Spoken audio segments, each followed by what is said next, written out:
Barakim Habarim, welcome to Messianic Moment Ministries. I'm Stephen Bruck, and you know who you are on this 8th day of October 2021. Well, we read today the story of Noah.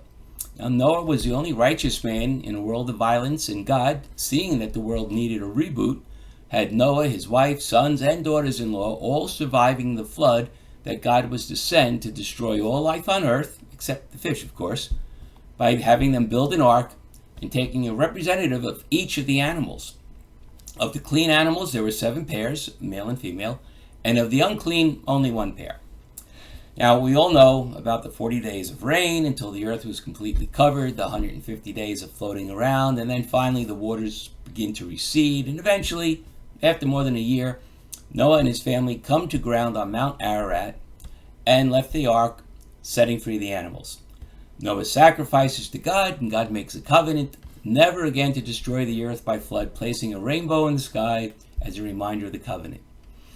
This covenant is known as the Noahide Covenant, and it's the first one that God made with mankind. It encompasses the restrictions of cruelty to the animals, eating of blood, laws regarding torts, and sets the foundation for the succeeding covenants to come.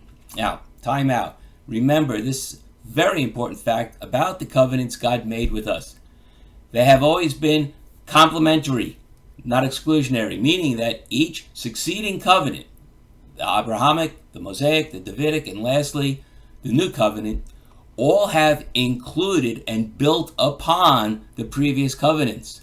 No covenant God has made has ever overruled or removed any aspect or requirement of the previous covenant. Okay, so back to the Parashah, which tells us of the sin of Ham, who saw his drunken and naked father and made fun of it, resulting in Noah cursing him and his descendants. Speaking of descendants, we are next told the generations of Noah and his children, and the story of the Tower of Babel is given.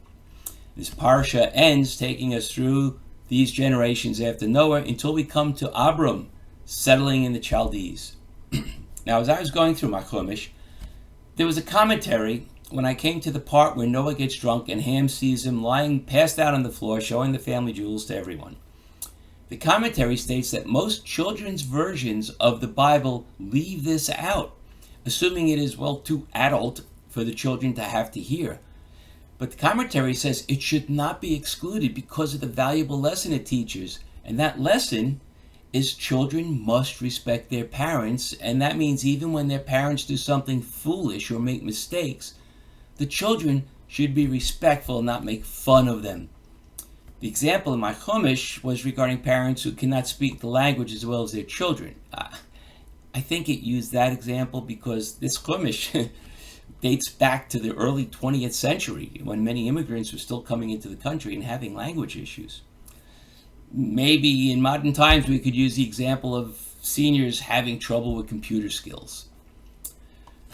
The youth of today, and I'm talking millennials and younger, demonstrate a sense of entitlement and are very accusatory of their elders. They blame the previous generations for all their problems and have recently even tried to not just ignore history, but do away with it by tearing down statues. I mean, this disrespect, not just for history, but for their parents and grandparents who made that history, whether for good or bad, well, that's a sin. God makes it clear that children must honor their parents, and he spells it out in the 10 Commandments later on. But we see the root for this need of respect right here in this Parashah, which took place nearly 450 years earlier. So, where does this disrespect stem from?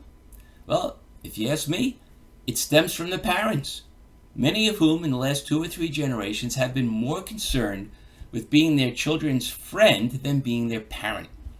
We have become a society of overly sensitive babies crying, ouch, at every word or intonation that is aimed at us. I grew up with the adage, sticks and stones can break my bones, but words will never hurt me.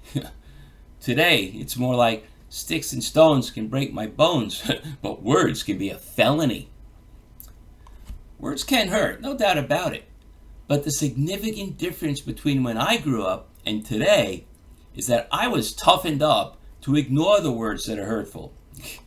Kids today can't even handle being told they did a bad job.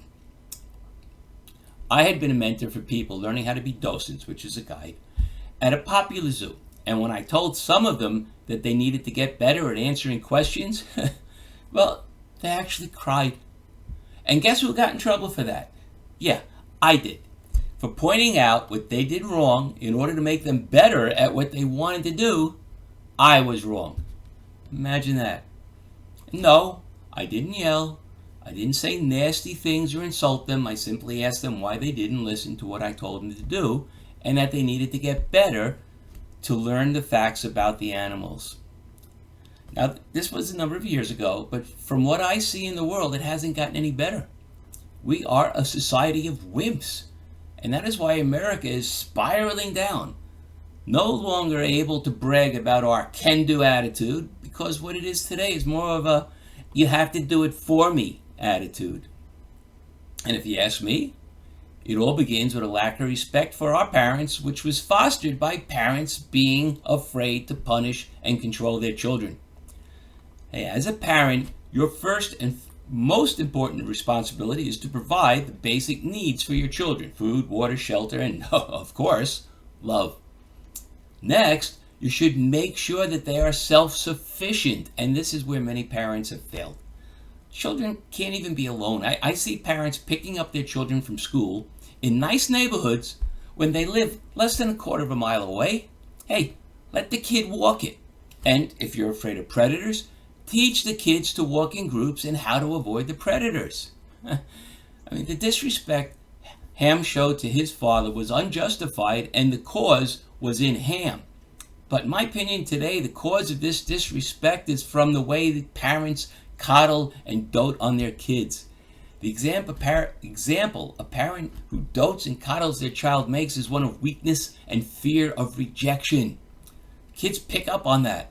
This will never earn the respect their children should have for them, and will result in adults who will not be able to teach their kids to be strong, self-sufficient members of society. Leadership has to be strong and constant. And if the parents aren't able to handle stress or being treated meanly by other people, how can they teach their children to do so? We are a society of emotionally and spiritually weak people. And unless we teach our children to respect their parents by being parents who earn that respect, we are doomed. Well, thank you for being here. And please share these messages, subscribe to my website, subscribe to my YouTube channel, like my Facebook page. You might even want to join my Facebook discussion group, which is called Just God's Word. And, hey, I've completed my 4th book, The Good News About the Messiah for Jews, Debunking the Traditional Lies About the Jewish Messiah. It's available here in paperback. It's a very easy read, and Kindle format. And you can get it from Amazon Books or just use the link on my website. Well, that's it for this week. So, Lehitrot and Shabbat Shalom.